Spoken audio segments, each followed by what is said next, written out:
बिस्मिल्लाहिर्रहमानिर्रहीम, अस्सलाम वालेकुम। कैपिटल टॉक में खुश आमदेद। अपोजिशन की APC ने अक्टूबर में यानी कि अगले महीने से हुकूमत के ख़िलाफ़ तहरीक चलाने का ऐलान किया और आज नैब की तरफ से मौलाना फजलुर रहमान को 1 अक्टूबर को तलब कर लिया गया है। और दूसरी तरफ कुछ और अपोजिशन के रहनुमा जो हैं उनके बारे में भी हम ये सुनने में आ रहा है कि उनको भी तलब किया जा रहा है। तो एक सवाल पैदा हो गया कि क्या तहरीक के ऐलान से पहले पहले अपोजिशन के अहम रहनुमा गिरफ्तार हो जाएंगे? अगर गिरफ्तार हो जाते हैं तो फिर ये तहरीक कैसे चलेगी? ये एक बहुत अहम सवाल है। लेकिन इसके साथ ही साथ एक अहम डेवलपमेंट ये है कि आज कराची में इंसदाद दहशत गर्दी की एक अदालत जो है उसने सानिया बल्दिया टाउन फैक्ट्री में जो 264 अफराद ज़िंदा जला दिए गए थे, उस मुकदमे की समाअत करते हुए 2 अफराद को फांसी की सज़ा दी है और 4 अफराद को उम्र कैद की सज़ा दी है। लेकिन इस केस का जो मास्टरमाइंड है हमाद सदीकी, वो अभी तक कानून की गिरफ्त में नहीं आ सका। क्यों नहीं आ सका, इस पर भी बात करेंगे। ये मामला इसलिए बहुत अहम है कि 8 साल के बाद, ये 2012 में ये वाक़या हुआ था, 8 साल के बाद लोगों को इंसाफ मिला है, लेकिन मास्टरमाइंड अभी भी नहीं पकड़ा गया। तो आज गुफ्तगू के मौजूद हैं जनाब सेनेटर फैसल जावेद खान साहब, पाकिस्तान तहरीक इंसाफ से उनका ताल्लुक़ है और वो सेनेट की जो इंफॉर्मेशन कमेटी है उसके सरबराह हैं। जनाब मियाँ जवेद लतीफ़ साहब, मुस्लिम लीग नून के सीनियर रहनुमा, कौमी असम्बली की जो इंफॉर्मेशन कमेटी है ये उसके सरबराह हैं, और मोहतरमा नाज बलोच साहब पाकिस्तान पीपल्स पार्टी के रुकन कौमी असम्बली और ये भी इंफॉर्मेशन कमेटी की मेंबर हैं। तो ये इत्तेफाक है कि हमारे पास आज इंफॉर्मेशन ग्रुप के लोग हैं। तो फैसल जावेद साहब, मौलाना फजलुर रहमान साहब को बुला लिया गया है 1 अक्टूबर को, इससे पहले उनको नैब ने नहीं बुलाया। आपको क्या लगता है कि अगर और भी अपोजिशन रहनुमाओं को इस तरह बुलाया जाना शुरू हो गया तो अपोजिशन कहेगी कि नैब तो आपका काम कर रही है? बहुत बहुत शुक्रिया आमिर मीर साहब, प्रोग्राम में आपने बुलाया। पहली चीज़ तो ये है कि नैब के मामलात, नैब बनाने से लेके, नैब कवानीन से लेके, नैब चेयरमैन से लेके, इमरान खान साहब का इससे कोई लेना देना ना था, ना है, ना होगा। इंडिपेंडेंट है ना, इदारा इंडिपेंडेंट है। तो नैब के तो तर्जुमान से आप बात करें इस सवाल के, ठीक है जी। दूसरी चीज़ APC और उसके असरात, ठीक है ना, कोई असर नहीं है। ये वो डोंग क्या है जिससे जहर निकल चुका है। ये वो डोंग है, डोंग हो ना, दम्बूड़ी का डोंग होता है।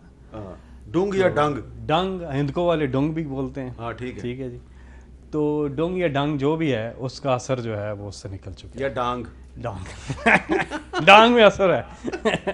अच्छा जी, उसमें यह है कि एक APC, दूसरी APC, फिर APC, फिर जॉइंट मीटिंग, फिर मरी की पहाड़ियाँ, फिर अफ्तारियाँ, फिर बजट के बाद करेंगे, छोटी ईद के बाद करेंगे, बड़ी ईद के बाद करेंगे, इसके बाद करेंगे, कोरोना के बाद करेंगे, ये करेंगे, वो करेंगे। ये ट्रेलर्स लोग देख देख के मूवी रिलीज़ ही नहीं हो रही, क्योंकि मूवी रिलीज़ करने के लिए आपको स्ट्रीट पावर की ज़रूरत है। इस वक्त भी स्ट्रीट पावर सिर्फ इमरान खान के पास है, इनके पास नहीं है। मौलाना फजलुर रहमान ने बिल्कुल लोग निकाले थे। पिछली बार पूरा जोर लगाया सब पार्टियों ने मिल के अपोजिशन की कि जी हम आ रहे हैं, इस्लामाबाद आए, मौलाना साहब के साथ लोग आए, उनके फॉलोअर्स आए, लेकिन इनके साथ लोग नहीं निकले। ये रिकॉर्ड पे बात मौजूद है। इनके लीडर्स ने कंटेनर से सेल्फियाँ उतारी और वहाँ से चले गए।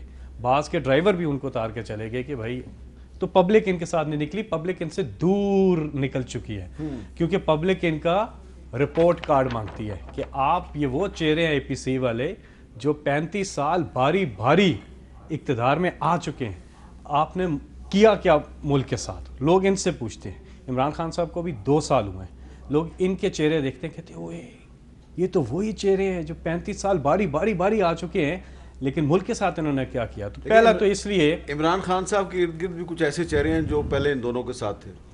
लीडर इमरान खान है, ठीक है, ये बुनियादी फ़र्क है।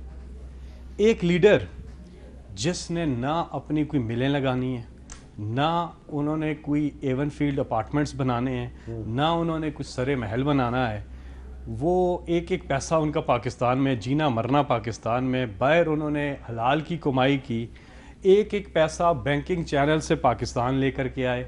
सुप्रीम कोर्ट में इन्होंने जो पॉलिटिकल विक्टिमाइजेशन की ये बात करते हैं, सियासी इंतकाम का निशाना बनाया, इमरान खान को पैनामा पे आवाज़ उठाने पे सुप्रीम कोर्ट में मुकदमा किया तो इमरान खान साहब ने तो एक एक पाई का हिसाब दिया। तो आपको और एपीसी से कोई खतरा नहीं है? पब्लिक ऑफिस भी होल्ड नहीं करते थे, एक एक पैसे का हिसाब दिया और सुप्रीम कोर्ट से सादिक और अमीन डिक्लेयर हुए, सुरखरू हुए। हमें एपीसी जब भी होती है अहमद मीर साहब, मैं आपको एक बात बताऊं, जब जब एपीसी होती है हमें बहुत मज़ा आता है। ये हमारे लिए फेस्टिवल होता है, क्योंकि ये एक जैसे हैं, इकट्ठे ही अच्छे लगते हैं।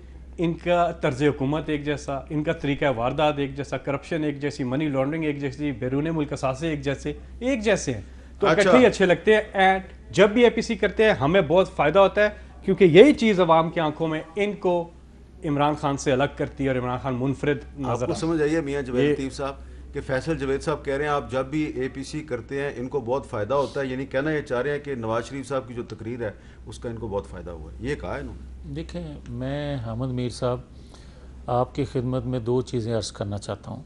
पहली बात तो जो आप जो मौलाना फजल रहमान साहब को नैब का नोटिस किया, ये बात दुरुस्त है कि नैब किसके इस्तेमाल में है और कौन उसको कंट्रोल कर रहा है। हुकूमत तो कंट्रोल इनके नहीं है, मगर नैब इनके कंट्रोल में ज़रूर है। ये बात साबित हो रही है। आज आप देखें कि 3 दिन हुए हैं एपीसी को और 3 दिन बाद मौलाना फजल रहमान को नोटिस हो गया। इससे पहले 2 सालों में तो मौलाना फजल रहमान साहब को नैब का नोटिस नहीं गया। बात सीधी सी है कि अगर तो जो आपने अभी बात की कि तहरीक फिर कैसे चलेगी जब ये एपीसी की लीडरशिप गिरफ्तार हो जाएगी, ये ज़्यादा खौफनाक बात है। आपको गिरफ्तारी का खतरा है? वैसे बिल्कुल है, नज़र आ रहा है। आप हो जाएंगे गिरफ्तार? मैं कहता हूँ इन्होंने अगर इनके बस में हुआ तो ये छोड़ेंगे किसी को नहीं। ये और, समझते हैं इस तरह और कौन कौन गिरफ्तार हो सकता है? मैं समझता हूँ कि ये जो मेन लोग बोलते हैं, जो जिनसे इनको है कि ये कोई लीड करेंगे मॉब को, ये लीड करेंगे कौम को, आवाम को बाहर निकालेंगे, ये सबको गिरफ्तार करेंगे। ये समझते हैं कि इंतकाम लेने से, गिरफ्तारियों से ये शायद बच जाएंगे। लेकिन मैं 2 चीज़ें अर्ज़ करना चाहता हूँ अगर आप इजाज़त दें तो। एक तो इन्होंने कहा कि इनका जहर निकल गया है। हमारे में जहर था नहीं। वजह यह है, हम तो आइन कानून की बालादस्ती की बात करते थे, हम तो असूल की बात करते थे। और जो इन्होंने गुफ्तगू फरमाई है, और मैं बड़ी अदब से आज भी रिक्वेस्ट करूँगा हुक्मरानों को कि खुदा के लिए नवाज शरीफ हों या दीगर लीडरशिप हो एपीसी की, उनके मुतल्लिक इल्ज़ाम लगाने से पहले ज़रा सोच ज़रूर लिया करें, फिर अदा करें वो अल्फाज। इन्होंने जो कहा है कि ये फ़ायदा हुआ है इंडिया को, मुझे यार ये बता दो हामिद मीर साहब कि अगर जिसके मतलब कह रहे हैं कि इंडिया बड़ा खुश हुआ, अगर एटमी कुव्वत बनाना इंडिया को खुश करना है, अगर सी पैक देना, तकरीर की बात कर रहे हैं। मैं तकरीर की बात कर रहा हूँ ना, शख्स कौन तकरीर कर रहा है वो भी तो देखें ना। या फिर मुझे ये बता दें हामिद मीर साहब कि उन्होंने अपनी सारी गुफ्तगू में कोई गैर आइनी, कोई गैर जमहूरी अल्फाज इस्तेमाल किए हैं या मुतालबा किया है जिससे इंडिया खुश हो गया है। उन्होंने तो जो सरहदों पे जवान खड़े हैं उनके मतलब तो कोई ऐसी बात नहीं की। और अगर ये जो इंडिया के ये जो हमें अखबारात की कटिंग दिखा रहे हैं, मैं इस पे बात पहले कर लूँ अगर इजाज़त दें तो। मैं ये अर्ज़ करता हूँ आपकी खिदमत में कि नवाज शरीफ का गुनाह है, क्योंकि इंडिया खुश है इसलिए कि उन्होंने सी पैक दिया, इसलिए कि उन्होंने अंधेरे दूर किए, बिजली के कारखाने लगाए। इंडिया खुश है कि उसने पाकिस्तान से दहशतगर्दी का खात्मा किया। इंडिया खुश है कि वो नवाज शरीफ आपको ये कह रहा है कि आइन कानून की बालादस्ती पे काम करो। मगर एक आखिरी बात, एक चीज मुझे ये बताएं, इंडिया नाराज बहुत है। इंडिया नाराज इस बात पे है कि आप अमेरिका में बैठकर कहते हो कि अल-कायदा को तरबियत हमारे इदारों ने दी। इंडिया नाराज बहुत है कि आपने ईरान में बैठकर जो कुछ कहा और फिर इंडिया में जाकर इसी प्राइम मिनिस्टर ने इंडिया की एजेंसियों की मौजूदगी में जो अपने अदारों पर इल्जामात लगाए उस पे अच्छा वो दिखाए जा रहे हैं। नाज़ साहब ये जो इल्ज़ाम है हुकूमत का कि एपीसी जो है उसमें जो तकारीर हुई हैं और फिर जो एलामिया जारी किया गया उससे इंडियन पॉइंट ऑफ व्यू जो है उसको बड़ी तकवीत मिली और अफवाज पाकिस्तान के खिलाफ प्रोपेगेंडा किया गया। आज चौधरी परवेज़ लाई साहब ने भी यही बात की। बिस्मिल्लाहिर्रहमानिर्रहीम। हामिद मीर साहब, मैं समझती हूँ कि अपोजिशन को जितना 2 साल के अंदर इस हुकूमत ने दीवार से लगाने की कोशिश की और 2 सालों में अवाम की खुशहाली से लेकर बदहाली तक का जो सफ़र इन्होंने तय किया, 2 साल के अंदर जो कर्ज़ों में बुलंद तरीन सतह पे इजाफा करके अवाम के ऊपर जो बोझ इस हुकूमत ने डाला और जो अवाम से किए गए वादे हैं उनके ऊपर जिस तरह से बड़े बड़े यूटर्न इस हुकूमत ने लिए हैं, उसके बाद इनके पास जवाब क्या बचता है। और कश्मीर इशू जो सबसे बड़ा अहम इशू है, बड़ी हुकूमतें आईं, बड़ी हुकूमतें गईं, लेकिन कश्मीर के साथ जो ये 1 साल से हो रहा है, ये किसी दौरे हुकूमत में इतने बुरे हालात हम सोच भी नहीं सकते थे। तो उसके ऊपर इंटरनेशनल स्टैंड आपका क्या रहा? क्या पार्लियामेंट ने आपको कश्मीर इशू पे बार बार पीपल्स पार्टी और अपोजिशन, मुत्तहिदा अपोजिशन की तरफ से नहीं कहा गया कि आए, डेलीगेशंस बनाएं, दुनिया भर में पाकिस्तानी वफ्द भेजें, वफूद भेजें और अपना नैरेटिव बताएं लोगों को कि कश्मीर में कितना जुल्म हो रहा है और कश्मीर पे किस तरीके से इंडिया कब्जा करके बैठ के साजिश कर रहा है? तो ये सारी चीज़ों के ऊपर बजाय इसके कि आप बड़े इश्यूज, असल जो कोर इश्यूज हैं, जो अवामी इश्यूज हैं, उनको इन्होंने जो है वो अंडर द कारपेट लगा के 2 साल जो काम किया वो ये किया कि ब्लूमबर्ग की रिपोर्ट कह रही है कि 2 साल के अंदर इन्होंने इकोनॉमी को, डिप्रेस्ड इकोनॉमी की तरफ ये पाकिस्तान की मीशत को ले गए। 5.8 मिली हुई जीडीपी जिनको चोर डाकू डकैत कहते थे वो देकर गए थे, आज ये -0.2 पे आप लेकर आ गए।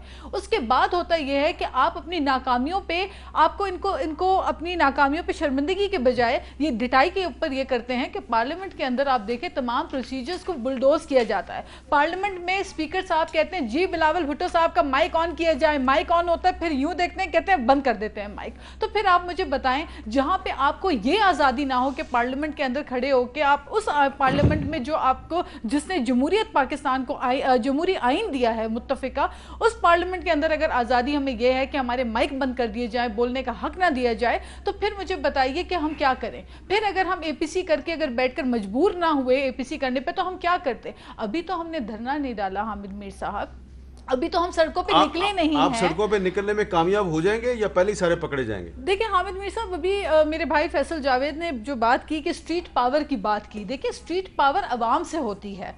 आप अवाम को अपना नैरेटिव सेल करते थे इलेक्शन की धांधली के ऊपर, आज भी इलेक्शन की धांधली और आरटीएस पे सवाल उठ रहे हैं, आज भी इलेक्शंस के फ्री और फेयर इलेक्शंस के ऊपर बात हो रही है, लेकिन आज अवाम जो है सड़कों पे निकलेगी हामिद मीर साहब इलेक्शंस की धांधली की वजह से नहीं, अवाम निकलेगी अपने बच्चों की भूख की वजह से। अच्छा। जो 5 रुपए की रोटी 16 रुपए की हो गई, उसके लिए अवाम जरूर निकलेगी। फैसल जावेद साहब, ये बताएं कि जब 2014 में इमरान खान साहब निकले थे तो यहाँ तक तो पहुँच गए थे ये हमारे पीछे और काफ़ी दिन तक बैठे रहे थे, तो अगर ये इसी तरह इस्लामाबाद में आने की कोशिश करते हैं, धरना देने की कोशिश करते हैं, तो आप इनको इजाज़त दे देंगे? सो बिस्मिल्लाह, मोस्ट वेलकम। सो बिस्मिल्लाह। अरे हमारा तो कंटेनर भी हमने पिछली बार भी ऑफ़र किया था, इस बार भी ऑफ़र करता हूँ कि इमरान खान साहब की तरफ से इंशाल्लाह कंटेनर हाजिर है। इमरान खान साहब ने पिछली बार भी कहा था कंटेनर है, लेकिन इन्होंने कंटेनर जो मंगवाया था वो बाहर से मंगवाया था, इम्पोर्टेड था, वो उसके सामने बहुत अच्छा है। ये हमारा तो एक आप आए हुए कंटेनर में कई दफ़ा, वो देसी है, बस गुजारा लायक है, अगर वो इनको चाहिए तो हम देने को तैयार है। लेकिन इमरान खान साहब जब निकले थे ना, जब हम यहाँ आए थे, तो हमने जब इलेक्शन हुआ, हमने कहा हम इलेक्शन मानते हैं, आपकी हुकूमत भी मानते हैं, लेकिन हम धांधली नहीं मानते। और हमने 4 हल्के आइडेंटिफाई कर दिए थे कि ये स्पेसिफाई किए कि 4 हल्के हैं, ये खोल दें ताकि आगे से इलेक्शन का सिस्टम ठीक हो। हम अदालतों में भी गए, पार्लियामेंट में भी आवाज़ उठाई, इलेक्शन ट्रिब्यूनल भी गए, इलेक्शन कमीशन में, हर फोरम हमने आजमाया। जब इंसाफ नहीं मिला, फिर 1 साल बाद हमने प्रोटेस्ट की कॉल दी और निकले। 1 साल बाद। ये मुझे बताएं इन्होंने कौन सा फोरम आजमाया? ये तो अपने जिन हलकों में हारे हैं वहाँ अपील भी इन्होंने दायर नहीं की। कोई बताएं, पार्लियामेंट, इलेक्शन कमीशन? नहीं, इलेक्शन कमीशन में इनकी पिटीशन है। कोई कितनी पिटीशंस हैं? फॉरेन फंडिंग वाली है। कितनी पिटीशंस हैं? कितनी है जी वैसे? नहीं, ये धांधली पे आए। अच्छा, फिर 7 साल तो हो गए हैं एक उसको। सेकेंड, नहीं, हमारे पता नहीं कि सैकड़ों पे मुश्तमिल पिटीशंस थी इनकी, कितनी पिटीशंस हैं और इन्होंने कौन सी अपील दायर की है किसी हल्के में? अली अमीन गंडापुर ने कहा ना मौलाना फजल रहमान को कि आप आओ दोबारा इलेक्शन लड़ते हैं, कोई मसला नहीं है, मैं रिज़ाइन करता हूँ। वो भी ऑफ़र की पिछली बार जब ये निकल रहे थे। और बाकी हल्कों में भी प्रॉब्लम ये नहीं है, प्रॉब्लम ये है कि इनका कोई भी जो बयानिया है ना वो काम नहीं कर रहा, कौम इनके साथ नहीं है। अच्छा, जब हम निकले थे तो हमारे साथ कौम थी, साथ पब्लिक थी, वो एक बिल्डअप था, आपको याद होगा, एक मैसिव स्ट्रीट मूवमेंट थी, ऐसे ही नहीं हो गया था वो। और वो भी 1 साल हम इंतज़ार करते रहे, कहते रहे, और फिर हमने प्रोटेस्ट की कॉल दी और निकले, और उसमें हम कामयाब हुए। ये निकल चुके हैं पहले, ये इनकी दूसरी बार अटैम्प्ट है। और जहाँ तक उन्होंने कहा कि स्ट्रीट पावर तो अभी हमने आजमाई नहीं है, 11 बार तो आप उसको लॉन्च कर चुके हैं, क्या नाम है उसका, बिलावल को, 11-12 दफ़ा लॉन्च, वो लॉन्च ही नहीं हो रहे। और इधर भी ये हाल है कि इतनी बड़ी एपीसी कर रेंटा दी है। क्राउड पे चल रहे थे ये सारे, अपना तो रेंटा क्राउड जी, क्या मतलब? अपना कोई नून लीग का या कौन सा बंदा नून लीग का निकाल सके, या पीपल्स पार्टी वाले कौन सा बंदा अपना निकाल सके? पिछले आप फुटेज चला नहीं, दें, लेकिन देख अभी लें। तो एपीसी ने जो फैसला किया उसके मौलाना- मुताबिक एक जलसा लाहौर में होगा, एक कराची में, एक कोटा में, एक पेशावर में, तो सबको अपना अपना जलसा करना पड़ेगा। देखते हैं ना, कर लेना। कौम इनसे दूर निकल चुकी है। और मैं आपको बताऊं, ये इनका कोई बयानिया भी काम नहीं कर रहा। इकॉनमी पे आ जाएं, एक तो इनका धांधली का बयानिया है, वो भी नहीं चल रहा। अब इकॉनमी की बात कर रहे थे, जितने इन्होंने मुल्क छोड़ा, क्या स्विट्जरलैंड और जर्मनी की इकॉनमी छोड़ी थी, इसी पाकिस्तान की छोड़ी थी। सारे इदारे तबाह थे। 10 साल में लेकिन चार्टर अब ऑफ आपको करप्शन वालों ने हुकूमत में 6000 अरब से अब आपको कर्जा। हुकूमत में आए 2 साल से ज्यादा अरसा जी, हो मैं गया। उसी तरफ आ रहा हूँ। लेकिन अगर आप रोटी जो है वो बहुत महंगी हो जाती है तो जवाब आपको देना चाहिए। हामिद साहब, आप बिल्कुल ठीक कह रहे हैं, मैं इसी तरफ आ रहा हूँ। 10 साल में चार्टर ऑफ करप्शन वालों ने मुल्की कर्जा जो है 6000 अरब से लेके 30,000 अरब पे लेके चले गए। डॉलर्स के अंदर आमदनी और खर्चों का जो नुकसान था पाकिस्तान को, वो 20 अरब डॉलर पे था, जैसे इमरान खान 3 अरब डॉलर पे और उससे भी नीचे लेके जा रहे हैं। आज वर्ल्ड बैंक कहता है, IMF कहता है, एशियन डेवलपमेंट बैंक कहता है, मूडीज कहता है, फिंच कहता है, सब कहते हैं पाकिस्तान की इकॉनमी स्टेबल हो गई है और अब टेक ऑफ करने लगी है। हम रिफॉर्म्स में, ease of doing business reforms में हम दुनिया में 6ठे नंबर पे आए हैं। इन रिफॉर्म्स के अब आम आदमी तक असरात जाने हैं। आज अगर महंगाई है तो इनके दौर में जो बिजली के मुआहदे इतने महंगे इन्होंने मुआहदे किए, एग्रीमेंट्स किए, वो भी हम रीनिगोशिएट किए, कुछ और करने जा रहे हैं। अच्छा। आम आदमी पे अभी असर आएगा। लेकिन एक बात मैं आपको बताऊं, कोरोना के बाद आप देखें, क्योंकि इमरान खान ने गरीब आदमी की पहले दिन से बात की और ये क्या उसको भी कंट्रोवर्शियल बनाने की कोशिश की इन्होंने। जितनी दुनिया में तारीफ हो रही है कि इमरान खान की स्ट्रेटजी से कोरोना भी हैंडल हुआ और भूख और अफलास का जो था मसला वो भी हैंडल हुआ। ये कहते थे वो करें जो मूडी कर रहा है। आज आप हिंदुस्तान में देख रहे हैं क्या हो रहा है। एक पीपल्स पार्टी का कोई MP ने क्या, इमरान खान पे FIR होनी चाहिए स्ट्रेटजी के ऊपर। आज आप देखें, दुनिया तारीफ करी। और कोरोना के बाद भी जो इकोनॉमी तेजी से रिकवर की हैं, वो उनमें से एक पाकिस्तान की स्टॉक मार्केट डेनमार्क के साथ पाकिस्तान के ऊपर गई है। तो इस सूरत में किस दुनिया तरह में आप तहरीक चलाएंगे मियां जवेद लतीफ साहब? पहला जलसा कहाँ पे करेंगे आप? एक तो मैं अर्ज़ कर दूं हामिद मीर साहब के, कतन हमारा ये मकसद ना था ना है कि ये निज़ाम लपेट दिया जाए जिस तरह ये बातें करते थे। और शायद आपके तो इल्म में है, मगर शायद ये भूल गए हैं कि इमरान खान साहब अपनी निजी महफ़िलों में या कंटेनर के अंदर बैठकर क्या गुफ्तगू फरमाया करते थे कि थर्ड अंपायर कौन है और किस तरह ये सारा निज़ाम लपेटा जाएगा या किसकी नहीं, गारंटी लेकिन है। इन्होंने तो इस्तीफे दिए थे, आपके स्पीकर ने कबूल नहीं किए। तो अब अगर आप इस्तीफे देंगे तो इनका स्पीकर कबूल नहीं करेगा, बात तो एक ही हो जाएगी। लेकिन अगर अपने इस्तीफ़ों नेशनल असम्बली के साथ साथ अगर ये खैबर पख्तूनख्वा में भी इस्तीफे दे देते तो मैं उसको संजीदा समझता, मगर वो इस्तीफे तो आप सूबाई असम्बलियों से भी देंगे? बिल्कुल देंगे, बिल्कुल। तो अगर ये उसके बाद वो आप सूबाई असम्बलियों से भी दे देंगे, ये हर जगह पे बाई इलेक्शन कराएंगे, इनकी हर जगह पे 2/3 मेजोरिटी हो जाएगी। लेकिन हामिद मीर साहब, एक सेकंड के लिए मुझे आप वक्त देंगे। मैं आपकी खिदमत में ये सिर्फ गुजारिश करना चाहता हूँ कि हमारा केस और इनका केस मुख्तलिफ है। अगर खुदा के लिए उसको एक तनाज़र में आप लेंगे तो वो मुनासिब नहीं। किस तरह ये फरमाते हैं कि हमने मईशत बिगड़ी हुई थी उसको संभाला, हम कहते हैं कि 2013 में हमें कैसा पाकिस्तान मिला, दहशत गर्दी, लोड शेडिंग, महंगाई, मईशत का हाल। 2018 में वो चीज़ नहीं थी। आज 2 साल के बाद या 2.25 साल के बाद आप देख लें, रोटी का आपने जिक्र किया, मैं चीनी का जिक्र करता हूँ, मैं सब्जियों का, खाद का, मैं किस चीज़ का जिक्र करूँ, बिजली के बिलों का। इसके बावजूद भी क्या अपोजिशन की तरफ से आपने ये बात सुनी है कि गैस बिजली के बिल जमा ना कराओ? क्या आपने सिविल नाफरमानी की तहरीक का सुना है किसी से?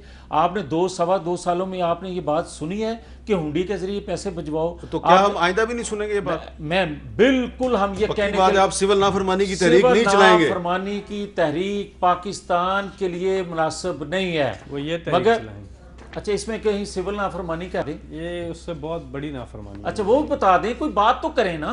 आप बार बार ये प्ले करते हैं, कोई आप बताएं इसमें से बात। Nawaz Sharif makes political comeback, says Pakistan army is a state above state. आ जाएं, नहीं आ तो जाएं। फौज पे अटैक अच्छा, करना एक सीधा सेकंड सीधा। के लिए ना मैं अर्ज करता हूं कि जो सरहदों पे खड़े नौजवान जवान सरहदों की, पाकिस्तान की हिफाजत कर रहे हैं, पूरी कौम उनको सलाम करती है, नंबर एक। दूसरा, मुझे ये बताएं कि नवाज शरीफ ने क्या उनके मतलब कोई लफ्ज़ इस्तेमाल किया? दूसरी बात, हम कहते क्या हैं? हम कहते हैं कोई अदारा हो पाकिस्तान का, अगर आइन कानून में रहते हुए अगर जमहूरी असूलों की पासदारी करे तो सबको सलाम है। और अगर कोई अगर मैंने बात की है आसम बाजवा की, जो इनको बड़ी खुटकती है, तो मुझे यार ये बताओ कि मेरी रसीदें आप मांगते हो, अगर मैं इनकी रसीदें मांग लेता हूं, और बिजनेसमैन है वो भाई, आज बिजनेस कर रहे हैं, तो क्या गलत किया भाई? अच्छा, पूरा मीडिया उस पर बात करता है, पूरी कौम उस पर बात करती है, तो अगर आपने बात कर ली या मैंने बात कर ली तो क्या गलत कर लिया? ये गद्दारी तो है। अब अगर मैं एक ब्रेक ले लूं तो मैंने क्या गलत करना कोई है? हर्ज नहीं तो है। मैं ब्रेक ले लेता हूं, इसमें कोई हर्ज नहीं है।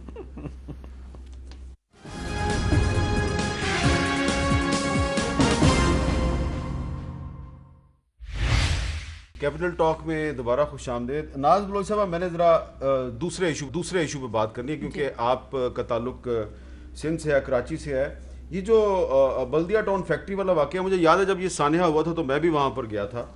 अब इसमें MQM पाकिस्तान और पीपल्स पार्टी के वुज़रा जो हैं वो एक दूसरे को ट्वीट्स के ज़रिए मुखातिब कर रहे हैं, एक दूसरे पे इल्ज़ाम भी लगा रहे हैं। PTI के अली जादी साहब भी कर रहे हैं इसमें। लेकिन क्योंकि सिंध में आपकी हुकूमत है, सवाल ये पैदा होता है कि ये इतना बड़ा सानिया था, 264 अफराद जो है उनको जिंदा जला दिया गया, लेकिन जो मास्टर माइंड है हमाद सिद्दीकी वो गिरफ्त में नहीं आ सका, उसको तो सजा नहीं हुई। हामिद मीर साहब, ये बहुत ही दिलखराश जो वाक़या था, ये उतना ही तकलीफ़देह था जितना APS का सानिया था, क्योंकि 250 लोग यहाँ पे जिस तरीके से ज़िंदा जला दिए गए, और उस वाक़े को हमने जब जाके हम उस इमारत के पास जाके विज़िट हमने किया फौरी तौर पे, तो मेरा ख्याल है 3 से 4 दिन तक तो उसकी आग नहीं बुझ पा रही थी। उन लवाहिकीन, उन फैमिलीज से पूछें कि उन पे क्या गुजर रही है जिन्होंने अपने प्यारों को खोया है इस खौफनाक हादसे के अंदर। तो ये दहशतगर्दी का एक वाक़या जो है डेफिनेटली था, जिसके अंदर लोगों को भत्ताखोरी की बुनियाद के ऊपर, भत्ता ना मिलने के ऊपर, ये आज जो वर्डिक्ट आया है उसमें भी ये साबित हुआ है कि जी भत्ता ना देने के ऊपर लोगों को जला दिया गया, क्योंकि फैक्ट्री के मालिक से भत्ते का कोई तनाज़ा था। देखिए, इस वक्त जो एक चरिया है शख्स जिसको मिला जुबैर चरिया, और एक भोला है रहमान भोला जी। अब ये रहमान भोला, जुबैर चरिया, ये इनको कोई ख्वाब आया था कि ये रातों रात जाके फैक्ट्री को जला दें? हुक्म दिया गया था। तो जो एडर्स और अबेटर्स हैं उनको क्या सजा दी जाती है? नहीं, तो इन्वेस्टिगेशन करने वाली जो एजेंसी है, पुलिस है, देखिए, हमें अपनी हमें अपनी अदालतों के ऊपर पूरा यकीन है, और हम अपनी अदालतों के हर फैसले का एहतराम करते हैं। और ये जो लोग इस्तेमाल होते हैं ऐसी दरिंदगी में और सफाकी में, जो लोगों को इस्तेमाल किया जाता है, तो इनके पीछे बैठे हुए जो असल मास्टरमाइंड होते हैं, जब तक उन तक हम नहीं पहुंचेंगे तो इस किस्म के केसेस के ऊपर जो है आप जितनी सजा दे दें, वो प्रैक्टिकली जो हम चाहते हैं सजाएं वो नहीं मिल पा रही हैं। और दूसरी बात ये कि 8 साल लगे हामिद मीर साहब, इस 8 साल के अंदर ये वो केसेस हैं जिनका आनन फानन फौरी तौर पे इमीडिएट बेसिस के ऊपर इनके फैसले आने चाहिए, ताकि ये जो ड्रैग किया जाता है इस दौरान तो लोग आसान ले लेते हैं, लोग समझते हैं की हुकूमत रही है। देखिए, हुकूमत हमारी अब ये जो वाकया ना, ये बिल्कुल एक डिफरेंट वाकया, फैसल जवेद साहब, इसमें लेकिन कोई पैरेलल नहीं है, लेकिन इसमें सवाल में से सवाल निकलता ना, ये जो अभी नाज बलोच साहबा ने रहमान भोला और जुबैर चरिया का जिक्र किया है। रहमान भोला को पकड़ा गया बैंकॉक से, पाकिस्तान लाया गया।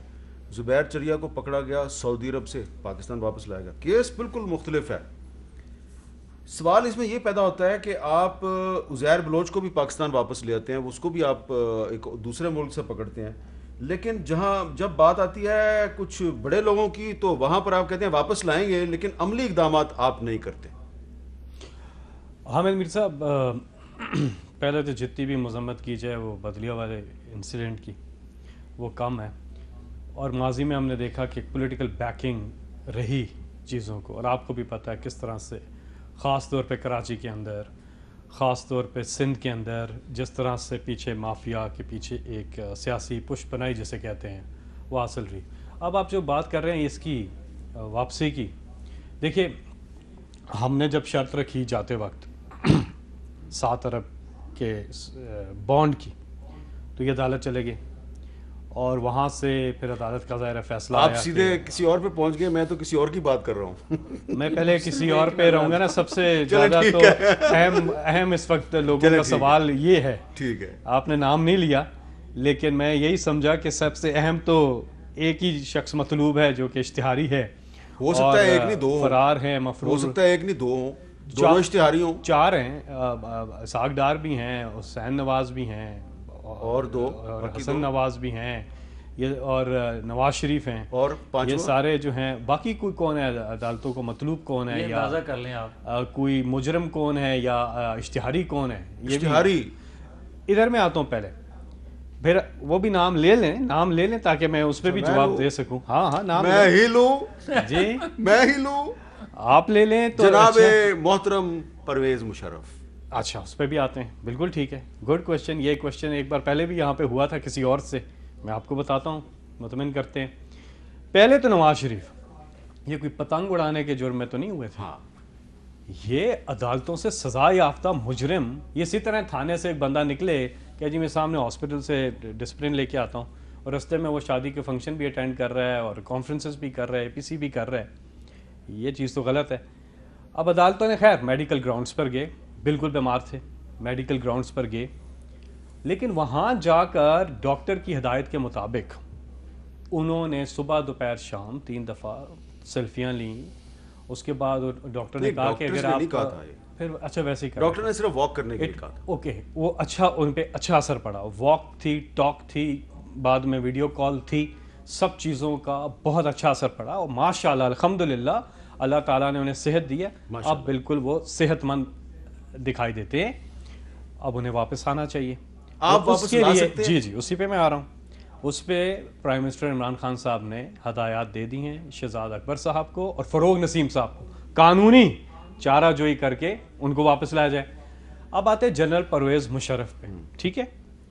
इधर हुक्म क्या था अदालतों का, आपके सामने है ना, नवाज शरीफ के केस में, ये तो अदालतों को मतलूब है, जो भी फैसला आएगा अदालत का परवेज़ मुशर्रफ के हवाले से हुकूमत उस पर अमल दरामद करे। बिल्कुल ठीक है। अब इसमें जो ये बात करें, कह रहे हैं माशाल्लाह अल्हम्दुलिल्लाह नवाज शरीफ साहब जो हैं वो हशाश बिशाश नज़र आ रहे हैं, सेहतमंद नज़र आ रहे हैं, बड़ी अच्छी बात, इन्होंने बड़े पॉजिटिव सेंस में कहा है। अब सवाल ये पैदा होता है कि जो उनकी तकरीर पूरी दुनिया ने देखी APC वाले दिन, तो उसमें बज़ाहिर तो वो सेहतमंद ही नज़र आ रहे थे, तो फिर मुस्लिम लीग नून ये कैसे अब इसको इस्टेब्लिश करेगी कि वो तो बहुत बीमार हैं और वो बगर्ज़ इलाज वहाँ पे गए हुए हैं। हामिद मीर साहब, मुस्लिम लीग नून को ये साबित करने की ज़रूरत नहीं है। ठीक है, बात सीधी सी है कि खुदा करे जो दिखते हैं उसी तरह अंदरूनी तौर पर भी वो सेहतमंद हों, और जो ही सेहतमंद होंगे किसी को तकलीफ़ करने की बात करने की ज़रूरत नहीं है, वो बंदा बाहर जाएंगे। रहने वाला नहीं है। वो पहले नंबर भी आ एक। गए थे। पहले भी आए थे, और उस वक्त आए थे जब पता था कि मैं जेल काटने के लिए जा रहा हूँ, तो इसलिए उस बंदे के बारे में ये बात बार बार करना मुनासिब नहीं है।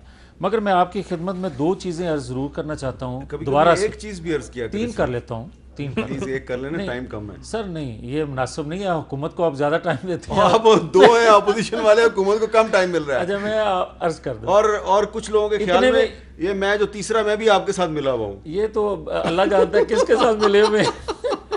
लेकिन मैं मुख्तसर अर्ज़ कर लेता हूँ। हाँ, मैं ये हामिद मीर साहब ये बताऊं कि क्या नवाज शरीफ जैसा कोई और भी मुजरम पाकिस्तान में है जिस पर JIT बनी हो, आला अदलिया ने फैसला दिया और आला अदलिया ने ही लोअर कोर्ट पर भी एक जज पॉइंट किया हो जो निगरानी कर रहा हो, और उसको सज़ा उस तरह मिली हो जिस अरशद मलिक के ज़रिए, और उस तरह सज़ा पहले भी हाईजैकिंग केस में उसको मिली हो जाफरी जज के ज़रिए, और उसको सज़ा दी गई हो जिस शख्स ने पाकिस्तान के अंदर एक दमड़ी का भी करप्शन का इल्ज़ाम साबित ना बिल्कुल हो, ठीक आप बल्कि कह रहे हैं। उसको अकामा पे निकाल दिया गया आपको हो। पता है एक सजा, इतनी जल्दी एक थी। सजा मुझे भी मिलती है, वो जब प्रोड्यूसर अंदर से कहता है ब्रेक लो, तो ये भी एक सजा है, तो प्लीज बुरा ना मनाइएगा, मैंने सजा के तौर पर ब्रेक लेनी है, ब्रेक के बाद दोबारा मिलते हैं।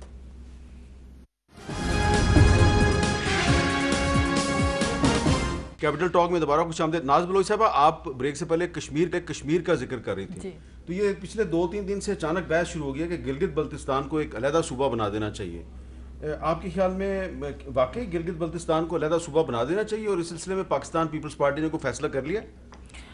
देखें, पाकिस्तान पीपल्स पार्टी तमाम अपोजिशन की जमातों के साथ और तमाम जमातों के साथ इसके ऊपर डेफिनेटली जो है वो अपना लाए अमल के साथ प्लान ऑफ एक्शन जो हम सोचते हैं, जो हमारी पॉलिसी है, उसके ऊपर बात भी हो रही है। और दूसरी बात यह कि वहाँ के फ्री और फेयर इलेक्शंस के ऊपर हम एम्फसाइज ज़्यादा इस वक्त कर रहे हैं कि फ्री और फेयर इलेक्शन गिलगित बल्तिस्तान का जो है बुनियादी जो मसला है वो फ्री एंड फेयर इलेक्शंस के थ्रू ही हल होगा।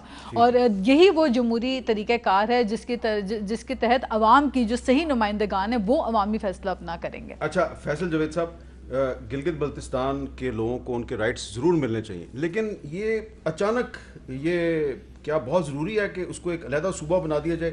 एक बड़ा फ़ायदा बताएं क्या होगा सूबा नहीं, बनाने ये तो हमारी जो मैं अगर इस पे रेफ़र करूं, इमरान खान साहब आपके प्रोग्राम्स में कई दफ़ा आज से नहीं शुरू से वो इस चीज़ पे पूरा रखते थे कि जितने ज़्यादा एडमिनिस्ट्रेटिव यूनिट्स हो मैनेजेबल होते हैं। तो एक तो एडमिनिस्ट्रेटिवली आपको चीज़ें करनी, फिर सूबों के अपने हकूक़ होते हैं, चीज़ें होती हैं, व्हाई नॉट?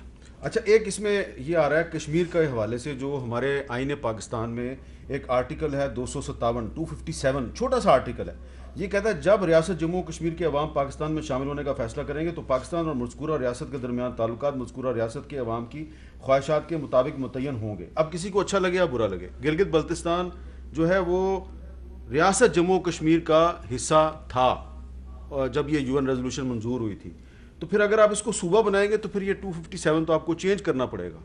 ये तो आपको देखिए जी, क्योंकि एक कानूनदान ही इसका बेहतर जवाब दे सकते हैं। ये जो भी कानूनी जो पेचीदगियां हैं या जो भी चीज़ें हैं, ये आपने एक बड़ी टेक्निकल सी बात कर दी है, तो फिर किसी कानूनदान से ही मैं बात करता हूँ। मियां जवाब साहब, एक आखिरी जुमला बोल दे, आखिरी जुमला।